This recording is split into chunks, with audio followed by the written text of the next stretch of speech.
Olá, seja muito bem-vindo, muito bem-vinda. Este é o podcast Grandes Conversas do Pequeno Cotolengo e hoje o assunto vai ser tecnologias assistivas. Para falar com a gente sobre este assunto, o Dr. Tiago Kushner, diretor técnico do Complexo de Saúde Pequeno Cotolengo, e a terapeuta ocupacional Yara Taborda. Obrigado pela presença.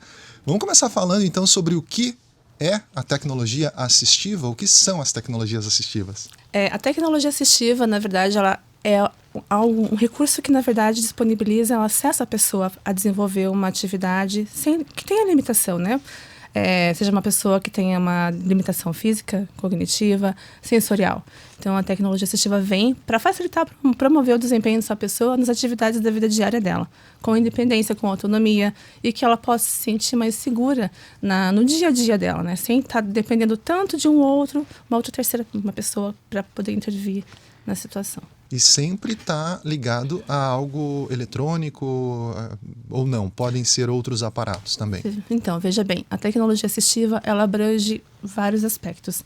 Nós temos a tecnologia assistiva de baixo custo e a tecnologia assistiva de alto custo. Então, a de baixo custo, como o nome mesmo diz, são tecnologias, recursos produzidos com o que temos ali em mão mesmo, né? Um exemplo disso mesmo é o engrossador de colher. A gente pode utilizar um cabo de PVC, alguma massinha para que tenha um apoio, um peso, e essa pessoa com esse engrossador consiga se alimentar melhor. Ou então pode ser engrossador também de escova de dente, escova de cabelo, e ela consiga realizar sozinha essa atividade. Essa é a de baixo custo. A tecnologia de alto custo já ela requer softwares, ela requer já uma equipe maior, uma gama maior de profissionais envolvidos para desenvolver esse produto e entregar algo que tenha uma credibilidade, não credibilidade, mas que tenha uma ressalva maior, né? Por exemplo, softwares de comunicação, né? Que tem que ter uma equipe de engenharia ali junto. Projetos arquitetônicos, prédios, por exemplo, de pensar em um prédio, mas aquele prédio precisou passar por uma análise de acessibilidade, a rampa, o elevador. Então, tudo isso envolve a tecnologia assistiva. E ela não é só de uma área específica, né? Ela envolve vários profissionais, desde ali da medicina, do fisioterapeuta, terapeuta ocupacional, até o engenheiro, o arquiteto. Eles têm que saber se conversar para poder trabalhar com o objetivo final, que é proporcionar o acesso à pessoa que tem essa incapacidade. E a gente não faz ideia, né, doutor Tiago, muitas vezes que, né, isso é extremamente necessário, né? Você estava falando ali do engrossador de colher, né? Porque a gente tem pacientes que não têm a pinça, né, não conseguem abrir e fechar as mãos, né?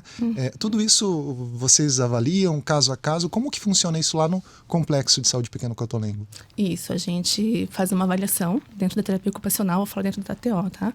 A gente faz uma avaliação de desempenho ocupacional. Então, qual é o déficit que essa pessoa apresenta? Que ela não consegue desempenhar aquela atividade. A gente fala AVD, atividade da vida diária. Não consegue comer. Tá, ok. Por que não consegue comer? É algo cognitivo? É algo visual? É algo sensorial? Algo motor? Aí que a gente vai fazer todos, destrinchar e fazer as análises do desempenho dessa pessoa. Identifiquei que é uma questão de pinça, ou então de pressão manual. Então, vamos trabalhar nesse aspecto. Identifiquei que ele tem resistência ao toque, ao produto, ao material. É algo sensorial. Essa pessoa não compreende o comando. Então, é algo cognitivo. Então, a gente avalia cada assistido, no caso, dentro do complexo ali, né? Avalia cada assistido dentro da sua particularidade. E, com isso, a gente consegue desenvolver um material para que ele possa, ali, realizar as AVDs dele. Seja a colher, seja a escova de dente, a escova de cabelo, até mesmo o próprio lápis, né? Que a gente utiliza muito na escola também, né? Bom, hoje nós temos 240 assistidos, né? Cada assistido com sua especificidade, né? Com sua necessidade. E o que dá pra gente falar disso, doutor Tiago? Não existe uma regra, né? Não. A gente tem essa necessidade interna há muito tempo, né, de ter essas tecnologias assistivas. Como a Yara disse, a gente consegue fazer coisas muito básicas, mas a gente também tem a possibilidade de ampliar isso muito, né, e a tecnologia agrega muito para isso, só que normalmente vem com um custo alto, né. Então, dentro do complexo, a gente já tem o pessoal da terapia ocupacional trabalhando há muitos anos, né, é um trabalho essencial, é um trabalho que liga muito com o trabalho da nossa escola, com o trabalho das outras especialidades que ali atendem, né, e vai desde a adaptação de uma cadeira de roda, que é extremamente frequente, né? A gente tem mais de 100 cadeiras de roda bem mais, acho que tem mais 150 cadeiras de roda, e cada um, né, com o seu jeitinho, a sua maneira, tanto aquele assistido que não consegue caminhar, quanto que não consegue se movimentar sozinho na cadeira, quanto aquele que consegue, né? Então aquele assistido que precisa só de uma almofada para não fazer uma lesão na pele, aquele que precisa de uma adaptação para conseguir efetivamente fazer aquela cadeira de roda andar sem ele necessitar tanto do apoio, né? Então isso é um trabalho do dia a dia, né? Essa questão dos engrossadores é algo muito relevante, né? E até agora, mais recentemente, né, a gente está com as unidades de transição e a gente passou a atender uma população frequente de pacientes com sequelas de acidentes vasculares cerebrais e de lesões de medula, né? E para esses pacientes a gente tem aprendido também com eles, né, e tentado ajudar dentro da nossa possibilidade as necessidades dele do dia a dia, né? Então eu tenho a oportunidade de ter alguns estudantes de medicina que passam ali na organização, né? E isso é uma coisa, eu acho que uma falha de muitas faculdades, ensinar para os profissionais o que as outras especialidades também fazem, né? Então eu pergunto para eles o que eu falo durante a visita da instituição, terapia ocupacional, e todo mundo quieto, né? Ninguém fala nada porque fica com vergonha de falar. E daí chega no final da visita e diz, ótimo, e agora o que é um terapeuta ocupacional? Eu falei umas 20 vezes para vocês, o que ele faz? E é um silêncio, né? Ninguém sabe qual que é a função da especialidade. Daí ele começa a falar e eu gosto de fazer algumas perguntas, Gera. Como é que, vamos supor que você teve um AVC, você está num restaurante, que comida que você vai pedir? Você está lá no Batel Grill, vai pedir o que de comida? Né? Vai pedir um bife, como é que você vai cortar aquele bife? Né? Uma mulher que teve um AVC, como é que vai colocar um sutiã? Qual o sutiã que vai comprar? Né? E é aí que eles começam a entender, né, o papel da terapia ocupacional e como é que isso pode ser utilizado na vida deles, porque realmente é um profissional que, se não for treinado, ele também não vai saber indicar, né? Não vai saber para onde encaminhar. Como é que é a tua experiência com isso, Yara, com essa interação com as outras especialidades? Isso é uma coisa que normalmente é mais fácil, mais difícil? Então, é bem complicado, porque a terapia ocupacional, embora ela já tenha nascido junto, né, com outras profissões, muitas pessoas não conhecem. Então, quando você fala assim, eu sou fonoaudiólogo, legal, eu sou fisioterapeuta, bacana, eu sou TO, era o silêncio. E aí, quando me perguntam o que é terapia ocupacional, primeiro eu falo, nosso objeto de estudo é a ocupação humana, ou seja, é tudo que o ser humano faz. É o comer, é o se vestir, é o dormir, é a atividade de lazer, é o sono. Mesmo assim, as pessoas ainda têm um pouco de dificuldade. Aí eu uso o exemplo que o Dr. Thiago falou. Pensa uma pessoa que teve um AVC, né? Ela ficou hemiplégica ali, né? E ela não consegue vestir aquela roupa sozinha. A gente vai entrar para fazer um treino de habilidades com essa pessoa para poder ensinar ela a vestir novamente, mas com autonomia. Abotoar. Não consigo abotoar porque, né, tô com ali a limitação da mão. Aí que entra o recurso de tecnologia assistiva. Então, vamos providenciar ali uma botadeira para essa pessoa. Então, eu sempre busco os exemplos mais grossos mesmo para a pessoa poder entender, porque não fica muito limitado. O TO, em alguns campos aqui do nosso país, atua só na saúde mental. Ele atua só na reabilitação física. E não, na verdade, é onde tem ser humano, onde tem atividade, o TO está ali inserido, está ocupando, está trabalhando desenvolvendo as habilidades, né, que foram perdidas ou prejudicadas devido a alguma sequela ou algum evento ali que essa pessoa veio sofrer no decorrer da vida dela. Inclusive, o TO está presente ali desde do neonatal ali até o envelhecimento. Então, no finalzinho de vida, a gente também está ali junto, está trabalhando, estimulando ali as habilidades residuais daquele idoso, para que ele possa ainda manter as atividades dele com autonomia e com desempenho mais funcional. Que legal, né? A gente não conhece esse universo todo, né? O que mais que a gente consegue citar de trabalho que vocês realizam lá no complexo? Lá no complexo, então, a gente faz, além das adaptações que o Dr. Thiago falou, né, as cadeiras de roda, que também é uma tecnologia assistiva, cadeira de roda, a análise dessa cadeira, para verificar se está com a adequação postural correta para aquele assistido, respeitando sempre, né, ali a especificidade daquele assistido. Por exemplo, tem uma deformidade, eu não vou querer que ele sente anatomicamente numa cadeira, porque isso não vai ter, né, está instaurado aquela situação. Então, a gente vai buscar um conforto para ele, uma qualidade de vida e evitar que tenha futuras lesões por pressão ou danos. Além das cadeiras, também tem, né, foi comentado ali a questão da escola, que a gente trabalha muito com a escola também.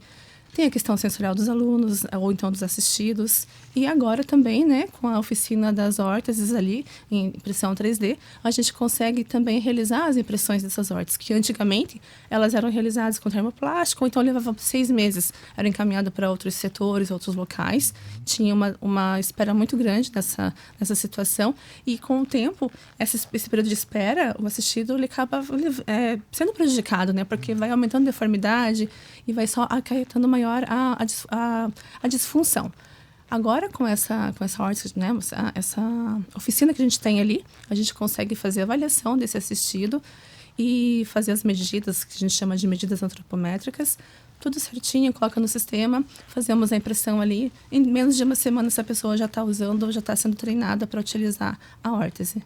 Olha que bacana, né? Só citando aqui que essa oficina de órteses ela foi viabilizada graças a uma doação, né, da banda Metallica, que se apresentou em Curitiba. Quando foi? 2 anos atrás. 2 anos atrás, 2022, então. E aí eles têm uma fundação, né? E foi essa fundação que doou aí uma verba e aí foi possível viabilizar. Então hoje na oficina são 2 impressoras 3D, né? Isso. E toda a estrutura, funcionários treinados para trabalhar com isso, né?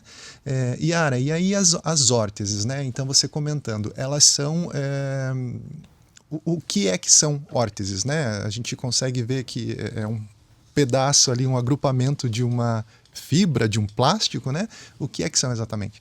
As órteses, temos as próteses, né? Falando em tecnologia assistiva.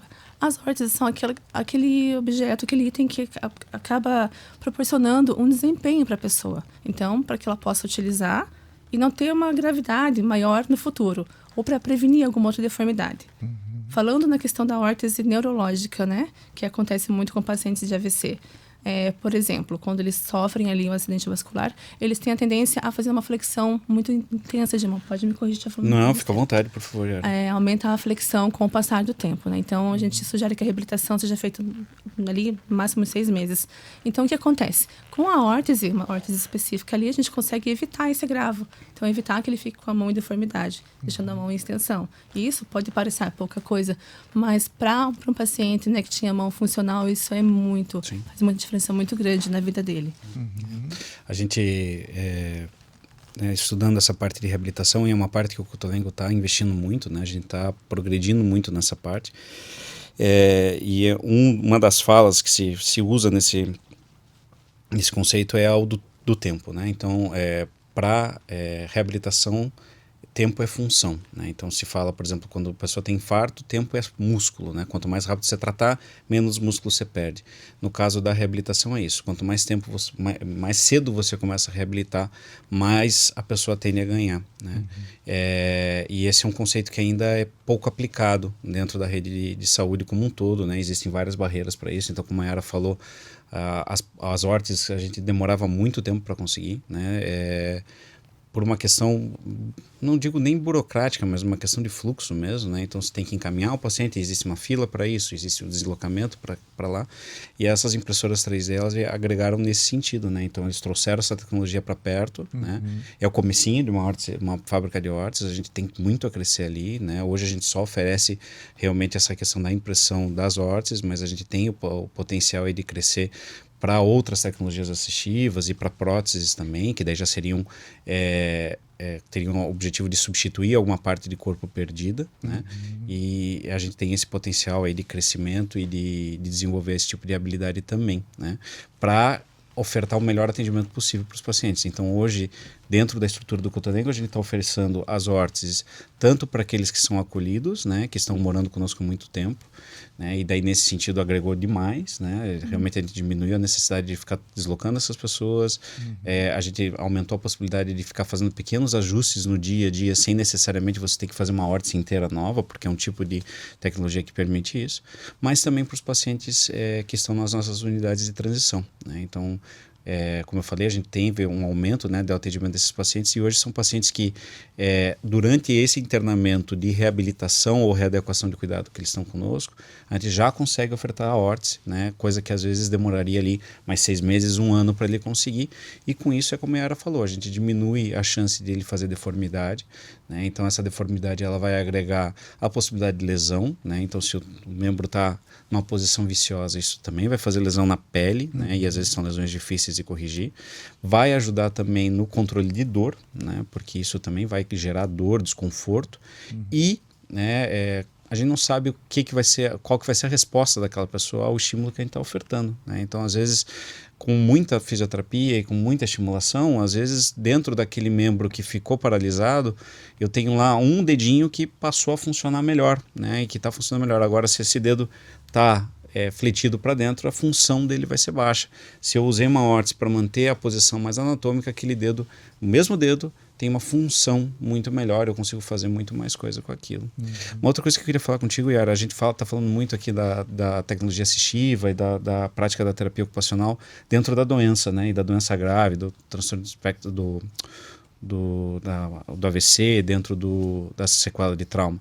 Mas qual que é a função da terapia ocupacional dentro de uma pessoa normal, né? Ou neurotípica, ou vamos usar qualquer outro nome aí para significar uma pessoa que não tem nenhuma outra... Saudável. Uma pessoa saudável. Qual que seria a função da terapia ocupacional dentro disso? Então, como eu falei, né? O nosso objeto de estudo ali é a ocupação humana. Então, quando uma pessoa típica, né? Ou então saudável, como vocês acabaram de falar, não tem uma situação grave, mas ela procura terapeuta ocupacional. Ela pode procurar para fazer uma adequação de rotina, por exemplo, né? Às vezes uma coisa que ela faz, que ela leva 20 minutos no ritual dela, a gente consegue adaptar ali para ela fazer em menos tempo. A adequação de rotina que eu uso, que é a que mais a gente utiliza, né? Por exemplo, uma mãe ali que acabou de ter seus filhos ali, então...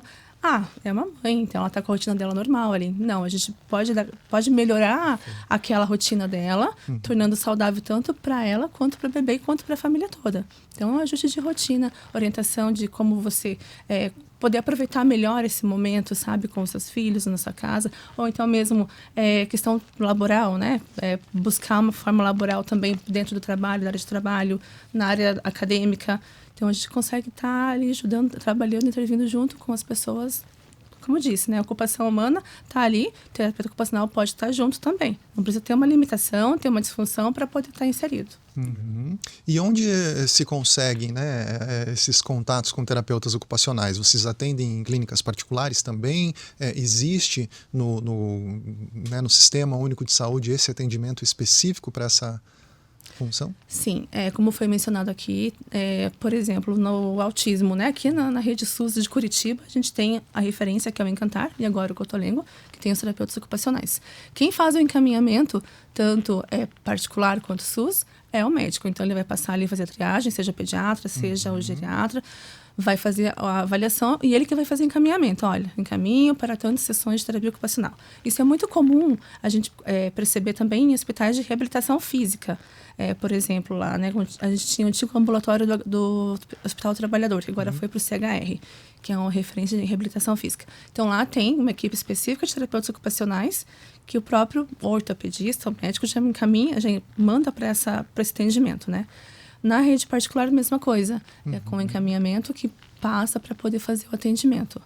Então, a gente atende tanto o SUS, no âmbito particular, no âmbito com convênios de saúde também, né? Então, está disponível ali. Certo.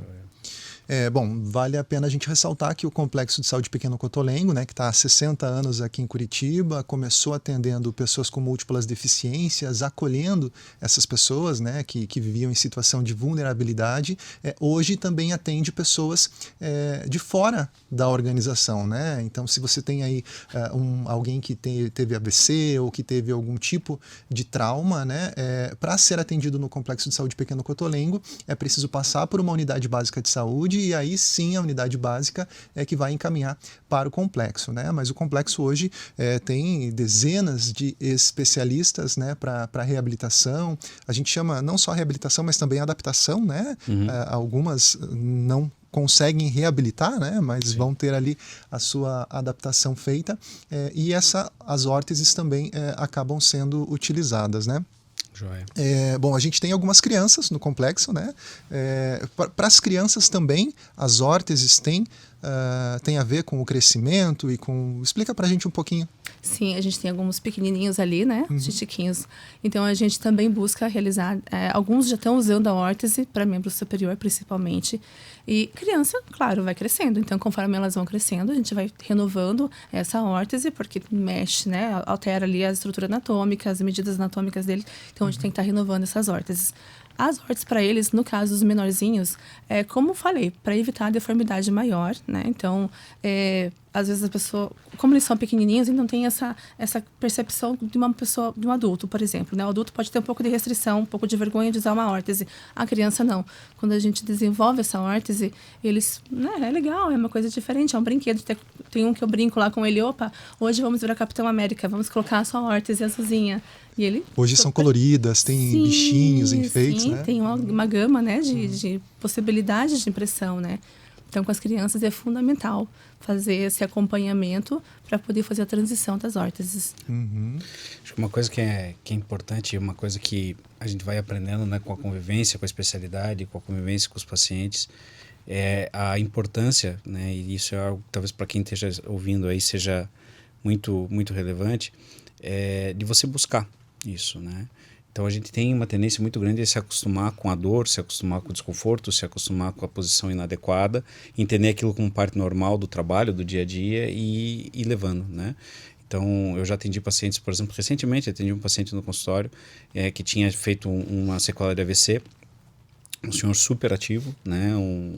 Uma pessoa que ainda, né, trabalha muito e faz é dono de uma empresa, e que estava se restringindo, né, por conta dessa sequela do AVC ter ficado com uma série de dificuldades no seu dia a dia, né, e que mesmo tendo recursos e mesmo tendo conhecimento e mesmo tendo formação, não entendia que podia ir buscar essa melhoria.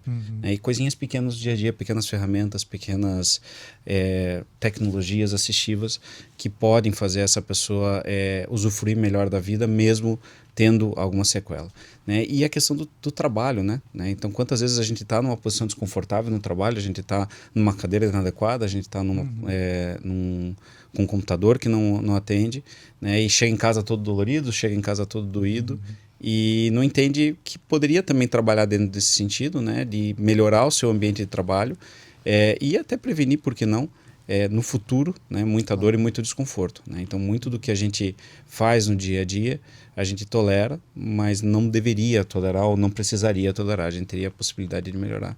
E parte da missão do Pequeno Cotolengo é realmente a gente cuidar de pessoas, transformar vidas. Então, ensinar as pessoas como fazer isso, né? A gente está muito focado nessa questão hoje da doença, mas isso não é decididamente a tecnologia assistiva é aplicável para qualquer um, né? Então, desde o equipamento para abrir uma garrafa, abrir uma lata, abrir um pote de conserva, né? Que às vezes é uma dificuldade do dia a dia, né? Até coisas mais complexas como são as órteses e a prótese, né? Tudo isso é tecnologia assistiva e tudo isso pode ser utilizado no dia a dia para melhoria da qualidade de vida também. Que legal. Mais alguma coisa? Então, eu queria só falar uma coisinha aqui. Assim, o termo tecnologia assistiva é um termo muito recentemente, né? Pouco utilizado. Se for buscar um pouco mais de história ali, no finalzinho da década de 80 para 90, lá nos Estados Unidos que surgiu a tecnologia assistiva, o termo, né? Aqui no Brasil, então, nem se fala, bem mais recente. Mas, se parar para pensar, fazer uma análise, desde a Segunda Guerra Mundial, a gente já utiliza, né, a tecnologia assistiva com as muletas dos soldados, né, que ficaram com as lesões. As muletas, as cadeiras de rodas, adaptações, porque eles passaram por uma adaptação, né? Muitos deles lá perderam seus membros durante a guerra, e eles precisaram ser reinseridos na sociedade. Então, eles passaram por uma adaptação. Então, a tecnologia assistiva, o termo em si é um pouco novo, jovem aqui na nossa literatura, mas ela em si estava impregnada lá há muito tempo. Então, é algo que já faz parte da gente ali, né? No nosso dia a dia. Que legal. E falando ainda sobre órteses, né? Que material são produzidas as órteses? Então, dentro da nossa fábrica ali, nossa oficina, a gente está utilizando o material PLA. É um material biodegradável. A origem dele vem ali dos bagaços da cana-de-açúcar, da beterraba, da mandioca.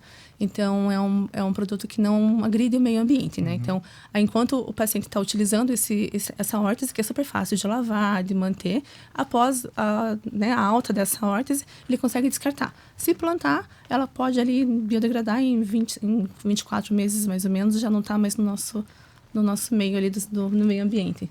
Então, auxilia tanto o meio ambiente quanto o paciente. E vocês conseguem reaproveitar, né? Sim, para o mesmo paciente a gente consegue fazer até mais em torno de 5 vezes, remodelar essa mesma órtese, né? Para ele. Aí depois de remodelado, ele perde a vida útil, aí ele é descartado de forma correta. Tá certo. Obrigado, Yara, pela presença, Dr. Tiago. E só reforçando então, o Complexo de Saúde Pequeno Cotolengo sobrevive de doações, realiza mais de 400 mil atendimentos multidisciplinares por ano, essa é a previsão de 2024, e você pode ajudar na manutenção desses atendimentos. Basta fazer uma doação, qualquer valor é bem-vindo, pelo QR Code que está aparecendo na tela, ou para a chave Pix creceber@pequenocotolengo.org.br. C é a letrinha C de Cotolengo, receber@pequenocotolengo.org.br. O Grandes Conversas fica por aqui, até o próximo episódio.